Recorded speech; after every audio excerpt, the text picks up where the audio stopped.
Alô, bom dia, você está no canal Professor Belém nesta segunda-feira, dia 29 de maio de 2023. Sejam todos bem-vindos. E na live de ontem era para eu ter mostrado dois recadinhos de dois amigos do canal e eu acabei esquecendo, mas vai agora. Olá, professor Belém! Sou a Lúcia Lopes, aqui de Porto Velho, Rondônia, terra do agro. Sou sua fã. Sempre que posso, assisto seus vídeos proféticos, bem atuais, no momento em que vivemos. Abracitos para toda a sua família. Boa tarde, professor Belém. Mandar um abraço para você, Mansueto Salvadori de Campo Mourão. E vou mostrar para quem eu sempre peço um abraço aí, o seu Gerson Salvadori, que também te assiste. Olá.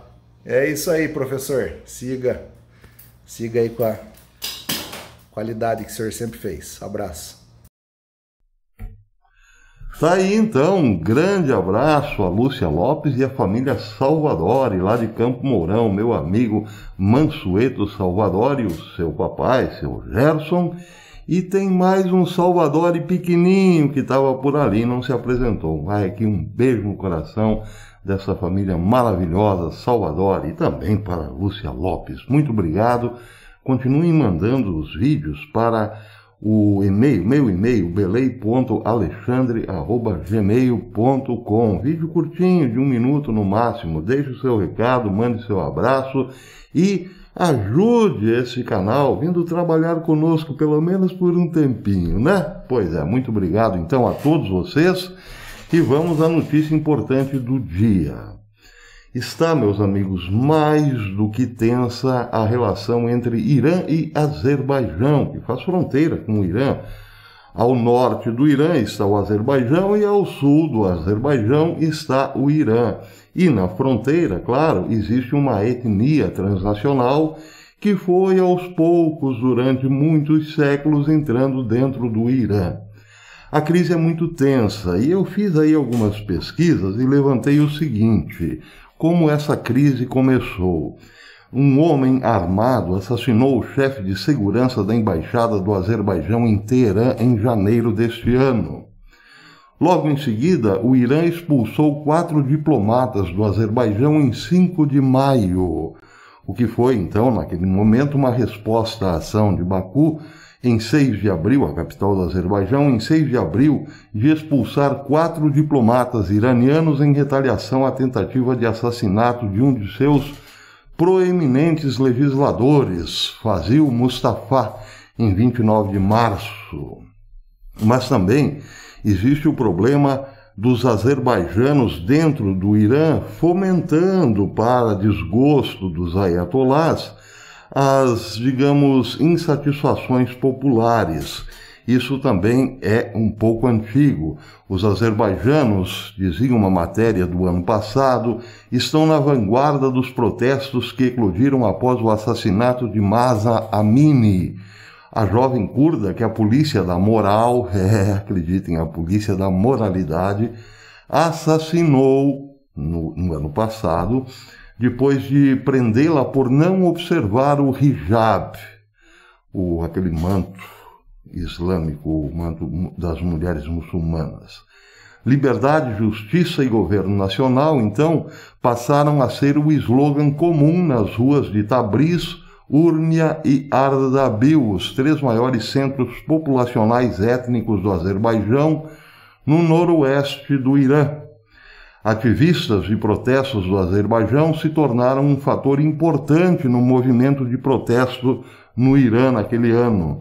Ano passado, a evolução acelerada do regime é uma oportunidade para os azerbaijanos étnicos reviverem sua identidade, presta atenção, identidade turca etnolinguística.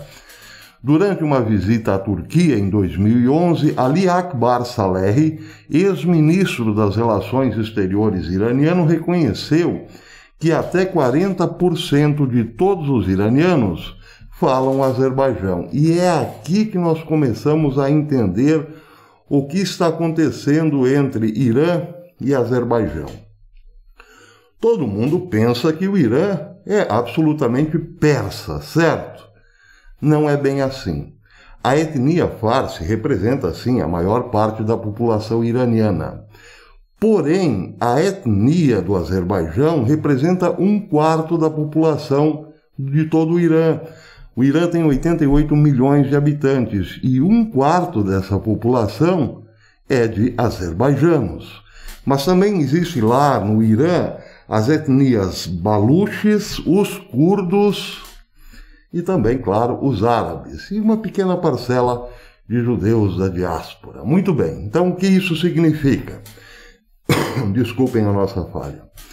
Isso significa, em primeiro lugar, que o Irã é uma colcha de retalhos.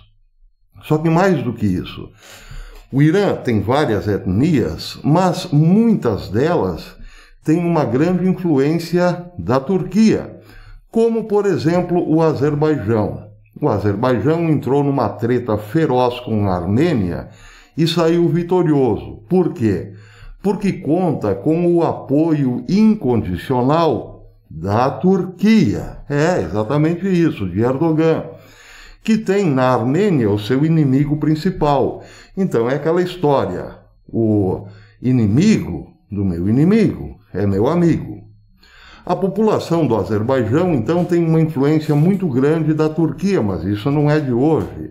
Essa etnia é provavelmente uma descendente da principal etnia turca.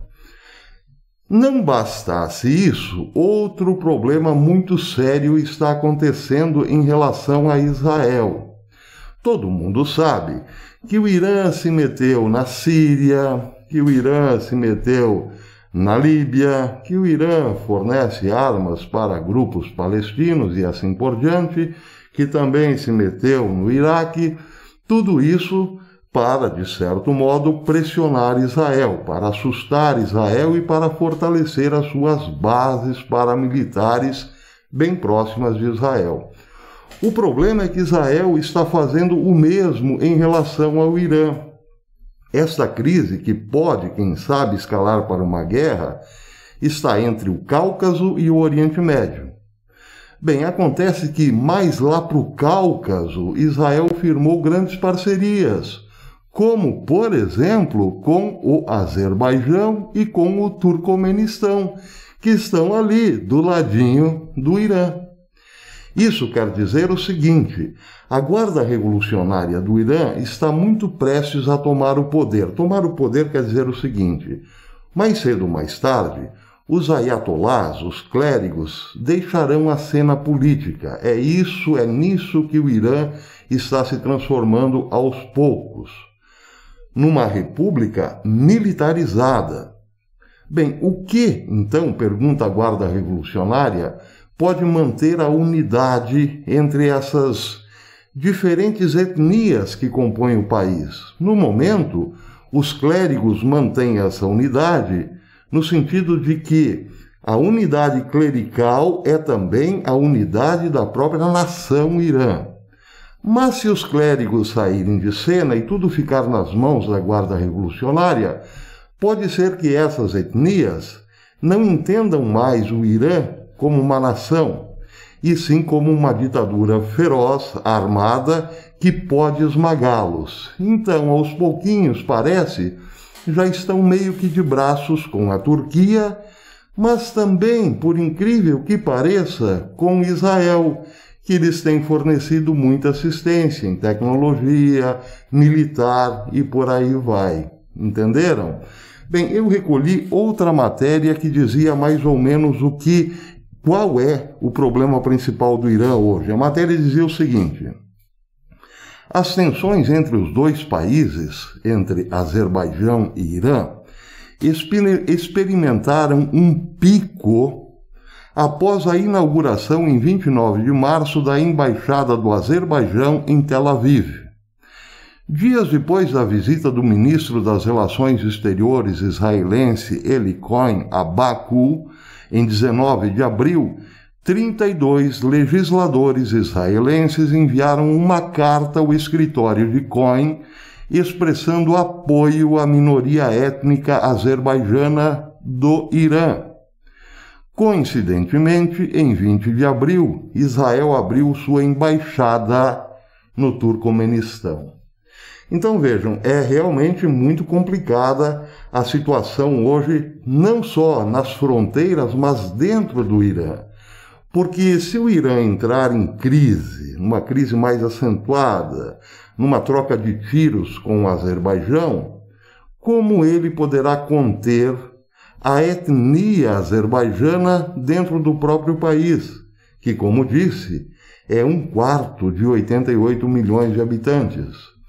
E se o regime for para cima dos azerbaijanos internamente, isso também acenderá a chama do rancor entre os árabes, entre os curdos e por aí vai. É uma possibilidade que o Irã acabe se desmantelando com o tempo. Se os clérigos saírem de cena e a guarda revolucionária tomar o poder definitivamente, é muito possível que o Irã entre numa crise sem precedentes.